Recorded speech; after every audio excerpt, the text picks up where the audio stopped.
Hey everyone, this is Sebas from NextMove, and today I'm going to be running through what's new with our release 1.7.0 for NextMove, our Python SDK package, and our CLI. So I'm going to go ahead and give you a second to pause the video and read these release notes. Cool. So I took the liberty of grouping these release notes into separate items. The first of which is fixing old CLI detection in Windows, some security updates and workflow permissions, all done by our awesome Marius, which just keeps our platform up to speed. Then it's deprecating CSV archive and text and improving nextmv.load and nextmv.write functions to use our app manifest. So to show you how this works, I'm going to use a sample app. The first order of business, of course, is to make sure that I am on the latest version of NextMove. I am using UV, but you can use any Python package manager of your choice. Here we are, NextMove. We should be on 1.7.1 because we did release a fix before making this video.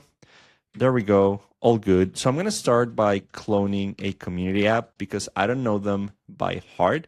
I'm going to go ahead and list them. And community apps, for those who don't know, are just a great place to show or to explore some pre-existing and working NextMove applications that span all domains and languages. So NextMove community clone. I'm going to borrow this Python or tools multi-knapsack application, which loads one or more Excel files, solves a knapsack problem, and uses our tools. There we go. So after cloning, what you get is this application here. So I'm going to dive straight into the main.py, the Python file, and I'm going to show you what's new. First of all, we don't need to specify input or output anymore. We're going to get rid of those.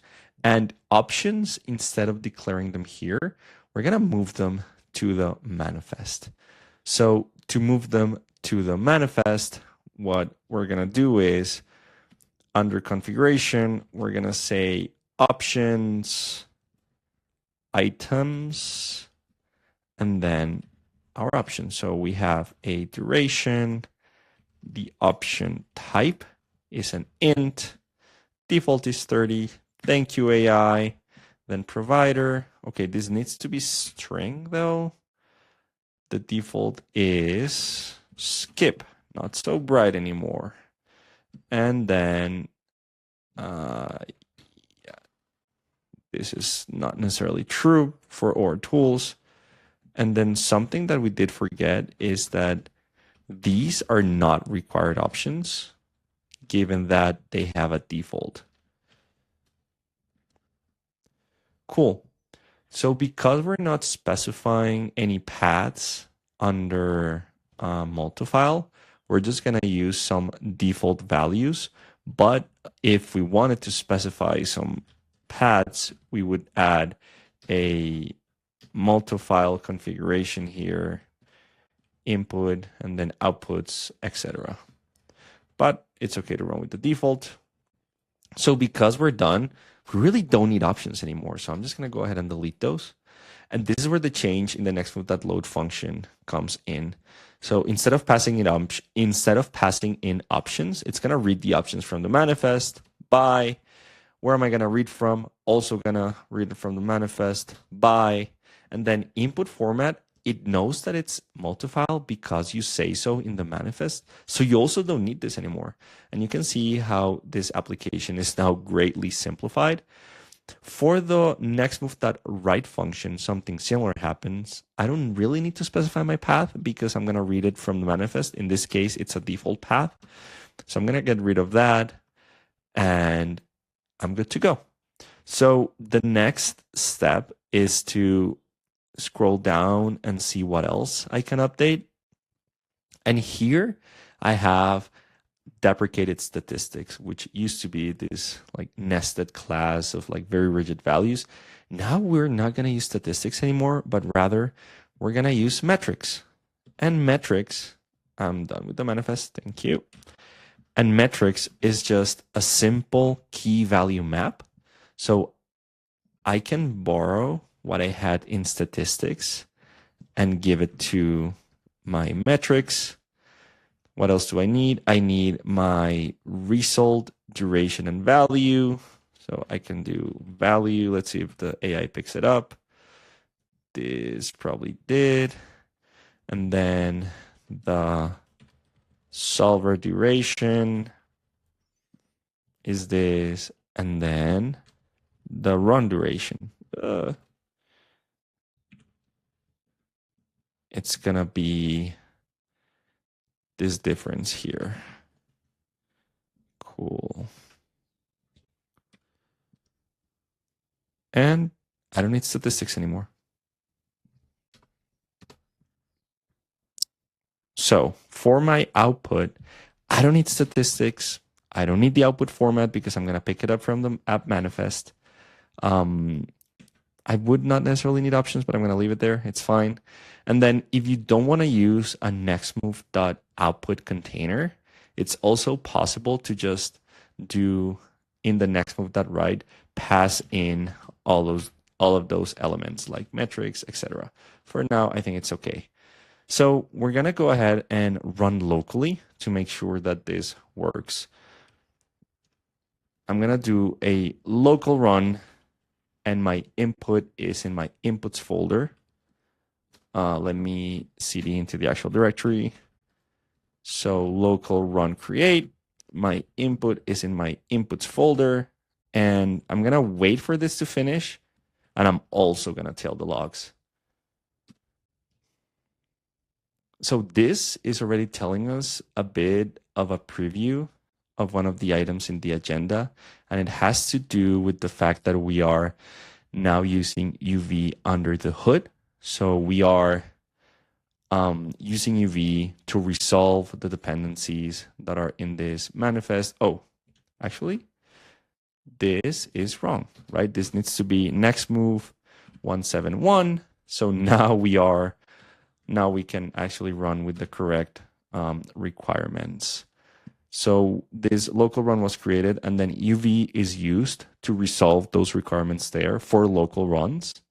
And that just makes it more convenient because you don't need to worry about, am I on the right virtual environment? Am I on the right Python version? Do I have this dependency installed? The nextmv CLI takes care of all of that for you. So that is one of the great updates of this latest version. So I'm going to pause to let this finish, and I'm going to be back when it's done. Oh, right on time. So this local application succeeded, and then I can see that it's telling me run output save to this output location. So, it created this folder, and it's giving me the solution to this application. Cool. So moving on to our next item, and that's warn the user when nextmv API key is set and is conflicting. So in case some of you are working with multiple teams, you can do something like saying, hey, nextmv API key is something different. I have an environment variable called nextmv API key prod. So if I do this and I say, nextmv some cloud command, like cloud application list, like give me my cloud applications, nextmv cloud app list, maybe. Yep. So yeah, it gives me a bunch of applications, but what happens if I specify a different API key, like I am invalid? So forget about the error. Let's assume that this is a valid API key. What I want to show you is that it warns you, and it's telling you, hey, the nextmv API key nvar is set, and its value differs from the API key of the default profile. This may cause an unexpected behavior. The nvar takes precedence. So it's already picking up on which profile you're using. So let's say you do this, And then you also say, hey, I'm working on like a profile name staging, for example, right? Now it's going to tell you, hey, this is different. And by the way, you're using the staging profile. So it's also a warning that you're going to get. It's still going to try to do the operation because this takes precedence, but it's just going to warn you in case you're doing something different, like you're using an nextmv API key, you're using a different profile. This is even valid when you do like nextmv profile. Let's say that I'm going to use my production profile, but then with the option, I'm passing in my staging profile. It's going to warn you and it's going to say, hey, both the nextmv profile endvar and the profile option are set with different values. This may cause an unexpected behavior. So now you know what this warning does. And so for the next 3 items, I'm going to use the nextmv init command so that I can just show you how they work. You already got a glimpse of what happened when I do a local run. So let's just run nextmv init, which is just a great way to get acquainted with the nextmv CLI. Yeah, let's go. Let's work with Python. And let's do classroom assignment example. Why not? And it's going to tell me JSON or multi-file. Let's go ahead and pick JSON just because I want to show you this last release note here. It's going to initialize here. So you can see that it initialized a different application, which is just one of those templates that ships with the CLI. And it's going to tell me, do you want to start a local run? Yes. Oh, sorry, here. Yes. Okay, yes.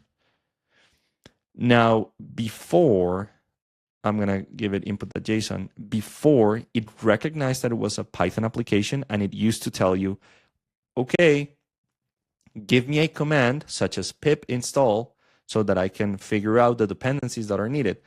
Now, because this is shipping with UV, UV takes care of resolving those requirements for you. So you don't even need to think about, again, what Python environment am I running on? What Python version am I running on? It just takes care of everything for you. So do you want to get the results? Yes. Cool. So I can see that this is already giving me the results of my run. Do you want to sync? Yes. Let's go ahead and leave it blank to sync to a new application. Do I want to create it? Sorry, do you want to create a new application? Yes.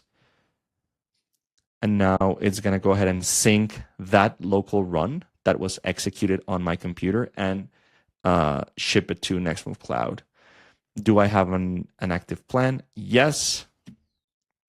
Do you want to push your app to Nextmove Cloud? Yes, I do. So while this pushes, I'm going to fast forward until it's done. Cool. So it's done deploying, and now it's asking me if I want to create a new version. Yes. Yes, I do. And now it's asking me if I want to link that version to an instance, which is like the endpoint of the application. So I'm going to go ahead and type the production instance, which it doesn't exist. So it's going to prompt me to create it. Yeah. And now it's asking me if I want to start a remote run for the cloud application. And this is where the other release note is relevant. So now it's using the instance created during init. Before, if you pressed yes here, you selected that, it would just go to the latest instance or the default instance. Now, because you created production instance, it's going to go against that production instance. And do I want to get the results? Yes. And this is an application that might contain assets. So let's go ahead and check that out. And this is that other release note. So it's telling you removed assets from output for cleaner display. Use output to save the full output. So because this application produces assets, which are part of the output, this JSON output got really extended by all of those assets. So the CLI is just trimming that output so that you can focus on the thing that matters. And because this is done, I can go ahead and check this application out on Nextmove Cloud. So I'm going to refresh my console. This is my application that I created, and we can see that run against the production instance. And right, these are the assets, which are visual charts that are shown in the UI, which is optimized for this. But then locally, instead of showing all of this information, it just trims it from the output. And this is all for now. Thank you so much for being here, catching the video until the end, and I'll see you in the next one. Bye.